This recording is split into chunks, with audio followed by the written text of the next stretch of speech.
Now, I've managed to sneak into one of the cars. We're here at Oulton Park for the third round of the Lotus on track Elise Trophy, and we've got 28 cars starting on the grid. We've got a new racer who's never actually raced before. We've also got people who have never been around Oulton Park before, so it should be an interesting morning for us here at Oulton. I've only got my kind of ARDS licence about a week ago, so it's been kind of flat out to try and get the car ready for today. But everyone here seems like a great bunch, but great laugh so far this weekend, so as long as I can keep it on the black stuff, quite looking forward to it. In qualifying, that was my test session. After the fire at Snetterton, I drove the car during the week to work to get some miles on it, and all seems okay, and qualified second from last, which that's my aim, not to be last on the grid. So yeah, I think I've done pretty well, learnt the circuit, and hopefully the race will be good. A very confident Graham Walsh waiting for his first race at Oulton Park. This 2.69 mile circuit is the international circuit here in the Cheshire countryside, and it's regarded by racing drivers across the board as being one of the finest circuits. Chris Randall is in pole position ahead of Andrew Walsh. They both carry quite a lot of experience into this race, and yet they are racing against a lot less experienced drivers. Hans Beaumart, for example, is having his first race at Oulton Park today.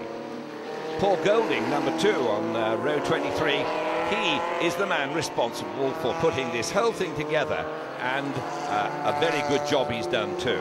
John Thorne and Tony Verrier are in 2 of the VX220s that are also taking part in this race. The grid finally coming together. Simon Scuffham has an in-car camera. The red lights are on. They go out and the race is underway. Chris Randall looks as though he's got away fairly quickly, just ahead of Andrew Walsh. We're looking back now to Chris Randall as they go into Old Hall Corner, and Scott Fitzgerald just nips ahead of Andrew Walsh to get into second place. A big field then going through Old Hall, and number 3 Christian Watkins spins out in front of the pack, and you can see that 2 cars there. I think that Jez Breaker suffered as Martin Roberts drove into the side of him. Well, it certainly held 1 or 2 people up as they come down through Cascades and along past Lakeside, then with Randall leading, Fitzgerald second and Andrew Walsh in third place. They approach the very demanding banked hairpin at Shellows Corner. Out they come, and the order is still the same amongst the leading trio, and they're now heading into the Fulston chicane and going up to Hilltop on this opening lap as the field begins to settle out down into some sort of order. We're moving back down the field, and now we see Andrew Walsh moving up ahead of Scott Fitzgerald to take that second place as they go into the Knickerbrook chicane. So it's Randall, then Walsh from Scott Fitzgerald right on his tail, and then the very bright Dayglow orange car of Russell Treasure as they go up Clay Hill and towards Druids, which is the double apex right-hander that the leader goes through. And Treasure moves up ahead of Scott Fitzgerald to take third place. And oh dear, Tessa Howell has spun out, and in trying to avoid her, the VX220 of Tom Chataway goes into the gravel but manages to get out again. Simon Scuffham chasing hard after Williams and Kell.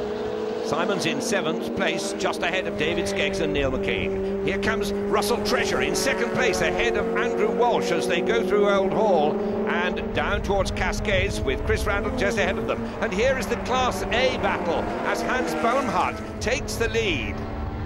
There are battles up and down the field in this Lotus Elise Trophy race at the present moment. From Hilltop down into the Knickerbrook chicane, and Randall already through. There is Treasure in 2nd place, Andrew Walsh 3rd, with Scott Fitzgerald in 4th place, but challenging hard. Chris Randall through Druids, followed by Russell Treasure, 2nd place, Andrew Walsh in 3rd. Across the start line and onto lap 3, Steve Williams ahead of Andrew Kell and Simon Scuffham in 4th, 5th and 6th places. Then Nick Kay 7th, Skeggs 8th and McCain 9th. On board with Neil McKean down to Cascades, and he's trying up the inside, but doesn't get away with it this time as they turn through Cascades. And Simon Scuffham is closing up and desperately trying to get through on the inside as they go through Falstons in his battle for 4th, 5th and 6th places. Andrew Kell is managing to stay ahead of him as they drop down to Falstons and into the chicane. So at the moment it's Steve Williams who's holding on to 4th place from Andrew Kell in 5th, and then Simon Cuffin in 6th place as they go up Clay Hill once more. Now into Lodge comes this fascinating battle. Kell tries up the inside of Steve Williams, but it looks as though he's paying the price on the exit of the corner. He goes wide. That gives the opportunity to Simon Scuffham to get up alongside him as they cross the start-finishing line and head into Old Hall. And who's going to be the last of the late breakers? I think Scuffham went through, but we're back with Class A again now. And Gavin Kirby is ahead of number 14, Hans Boemhart, with Michael Edwards there in 3rd place. That trio of Class A cars really having a first-class battle. Now into Knickerbrook, and Scuffham locks up. So Andrew Kell goes through and retakes that place from Simon Scuffham. And, well, that just shows how hard he's trying. Giggs, Harvey, Kay, McKee. Up over the top they go from Falstons, heading towards Knickerbrook, and Kay is making a move, and he's trying to go up on the inside there, and he's overshot the chicane. He may incur a penalty for that because he certainly seems to take an advantage. So Kay heads that group of 4 cars, but will he pay?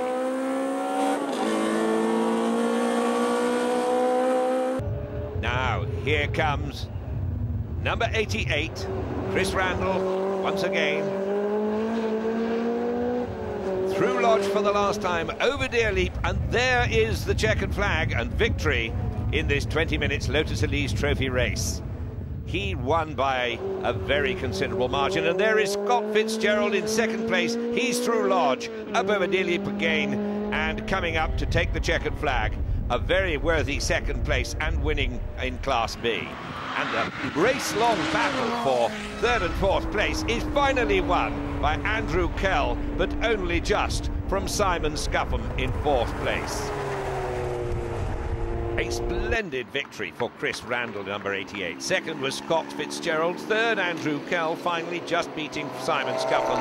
Then Steve Williams, Neil McKean, David Skeggs, Nick Kay, David Harvey and Doug Setters. The class victories, Class A yet again to Gavin Kirby, Class B to Scott Fitzgerald, and Class C, Chris Randall. First lap, first turn, talk me through it.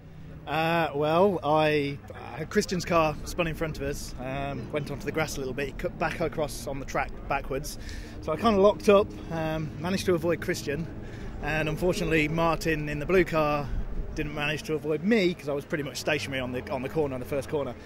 So we've got quite a bit of work to do to make the next race, I think. So we'll see. A popular victory for Chris Randall, the winner, of course, of Class C. He receives his garland and trophy, and the applause once again. The winner of Class B was Scott Fitzgerald, and I thought he had a particularly good race to finish 2nd overall. Finally, Class A, a hat-trick of victories for Gavin Kirby. We've made these. You got to be well happy with that. Yeah, it was really good race. I got quite a reasonable start, and then my teammate Scott had an absolutely blinding start. I thought he was going to might well have the edge into the first corner, but just held him off. He got past Andrew Walsh, and then I had a clear track, so I could make a bit of ground. It was good. You made a lot of ground, and you set the fastest lap as well.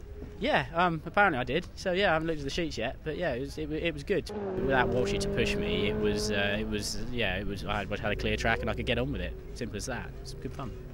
Well, that was a great first race, I'm sure you'll agree. Stay with us. Coming up, we've got the handicap race, whereby grid positions are fixed from the qualifying positions this morning.